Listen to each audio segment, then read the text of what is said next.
And in Spoils of War, for the first time, you had characters that you loved on the ground going up against characters that you loved in the sky, right? And I wanted Yeah. to really tell that story from the point of view of Jaime Lannister and Bronn.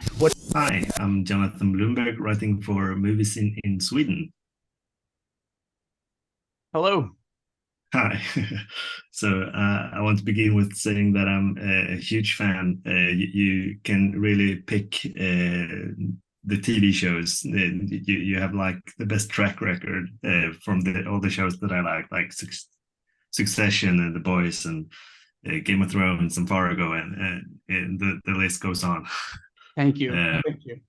Yeah, so I watched the first 8 out of 10 episodes of this season, and well, it's one of those shows that kind of raises the bar. I feel like for every other show that's going to come next, in a way that I feel like Game of Thrones did back in the days, especially one of your episodes, the Spoils of War. So I was wondering, kind of.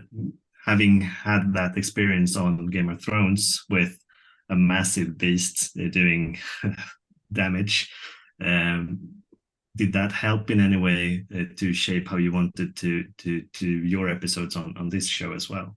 100%.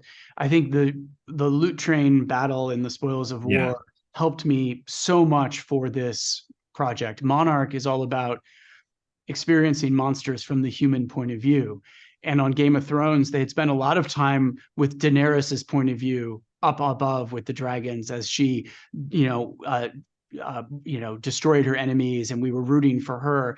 And in Spoils of War, for the first time, you had characters that you loved on the ground going up against characters that you loved in the sky, right? And I wanted yeah, to really tell that story from the point of view of Jaime Lannister and Bronn, what it was like to be down there, and also all the Lannister army when war changes forever and your life changes forever because you think you know how to fight with a spear and a shield, and then all of a sudden here comes this F-16 to a medieval battlefield. And for us, yeah, it's the same. It was like, how can you be a school teacher in San Francisco on a normal day, on a rainy day, with taking your kids from point A to point B, and then your world changes forever, and Godzilla arrives, and that bridge is destroyed, and it just starts Kate on a journey to discover so much about her father, about a brother she didn't know. So human point of view mixed with monsters, absolutely informed by Game of Thrones. yeah. I could really feel like I remembered watching that episode, and then I realized, well, you actually did that episode too. So, Right. that was great. Apart from the monster, as you said, we love the monsters. We get to spend a lot of time with the characters, and you get to develop the characters for the viewers in the first 2 episodes. So, what was most important to convey during these first 2 episodes in your mind?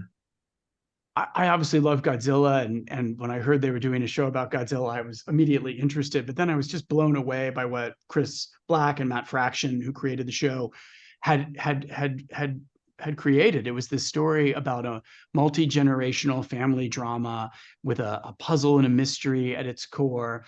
And we were following point of view characters. You know, in so many of these monster movies, you're either with the monsters way up in the sky battling, and that's very exciting, but you know, you're not paying attention to what's happening down below. Or if you're with the people down below, they know everything. They're experts, they're scientists, or whatever.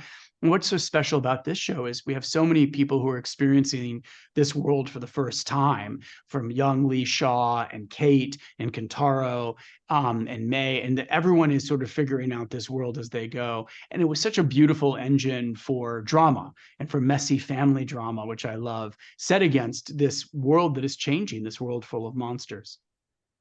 For sure. And last question: was it always in their minds to have the Russells play the same character, because that's a stroke of genius?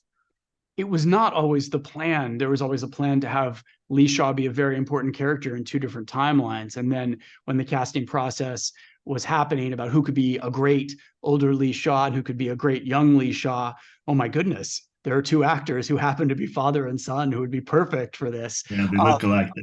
They look alike. You know, what's funny is they don't actually have the same approach to acting, right? They're different kinds of performers. They're both brilliant. They're both great. So it was fun to watch them create this character together and borrow a little bit from each other's approach to make a Lee Shaw that stood on its own. There was their co-creation. Yeah. Thanks a lot for taking your time to speak with me. Best of luck with the premiere. I'm sure it will go great. I hope so. Thank you very much. Thank you.